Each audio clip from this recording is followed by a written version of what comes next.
Agustina Wilujeng Pramestuti berhasil mempertahankan disertasinya berjudul Pangan dalam Pusaran Pergulatan Ideologi Politik di Parlemen Hasil Pemilu 1955 sampai 2009 dalam ujian program dokter sejarah yang digelar di Gedung Laboratorium Terpadu Fakultas Ilmu Budaya atau FIB Universitas Diponegoro atau Undip Semarang, Jumat 2 Agustus 2024.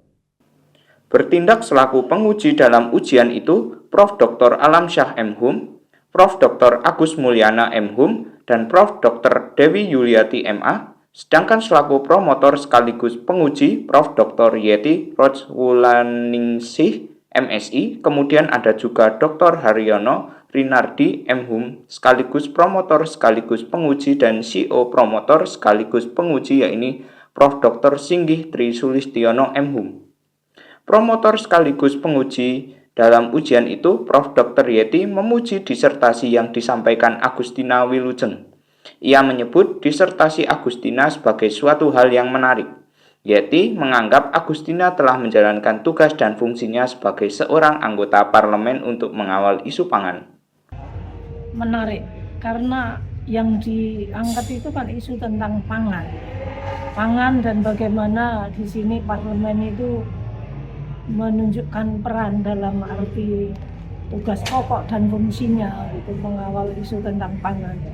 Dan dari riset yang dilakukan dalam disertasi ini, kita menemukan sebuah fakta bahwa rezim pangan dalam perjalanan sejarah itu dari zaman kolonial, Jepang, revolusi, kemudian masa-masa sesudahnya sampai reformasi ini sebenarnya bisa dibedakan dalam 3 kategori rezim. Ada rezim kedaulatan pangan, rezim ketahanan pangan, dan campuran.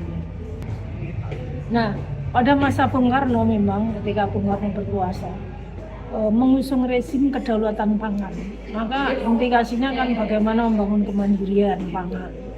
Terus kemudian anti impor, termasuk Megawati Soekarno Putri ketika jadi presiden, itu justru dia juga ingin mengembalikan rezim kedaulatan pangan dengan melakukan pemutusan hubungan dengan IMF yang jelas-jelas kan melarang adanya subsidi-subsidi itu. Eranya Ibu Megawati kan ada subsidi untuk petani, untuk nelayan, berbagai subsidi lah yang inginnya untuk memberi perlindungan pada kaum yang kurang beruntung dari bangsa ini.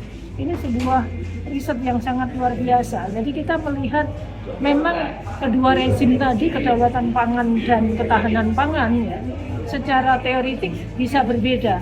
Tapi implementasinya itu sulit. Karena ketika Bung Karno memperjuangkan kedaulatan pangan, terpaksa impor juga. Padahal kalau konsisten kan nggak boleh impor. Tapi daripada rakyatnya nggak bisa makan, kelaparan, meninggal, terpaksa impor. Ini sebuah riset yang luar biasa. Beliau seorang politisi tapi punya komitmen luar biasa. Selama saya jadi promotornya, nggak pernah mengabaikan tugas-tugas akademik, bimbingan-bimbingan, kompetensi, tugas-tugas mengumpulkan sehingga bisa lulus dengan cum laude. Murni orisinal perjuangan beliau. Prof. Dr. Agus Mulyana, penguji sekaligus Ketua Masyarakat Sejarah Indonesia atau MSI, mengapresiasi penelitian yang dilakukan Agustina. Ini sesuatu yang sangat menarik menarik dalam pengertian pertama dari yang bersangkutan Ibu, saya panggilnya Ibu Agustin Agustin ini dia adalah seorang politisi yang memahami betul persoalan-persoalan politik karena kajiannya adalah mengenai pangan beras, dan kalau kita bicara pangan itu sangat berkaitan dengan kebijakan politik dan saya tadi lihat beliau sangat menguasai karena memang itu sudah menjadi bagian dari pekerjaannya yang kemudian dia ramu menjadi sebuah penelitian sejarah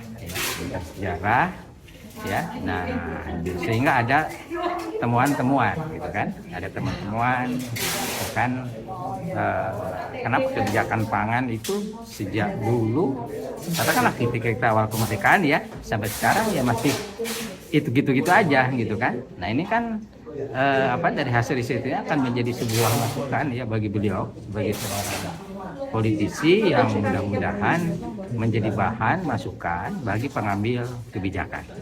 Ardiansyah Wisanggreni melaporkan dari Kota Semarang.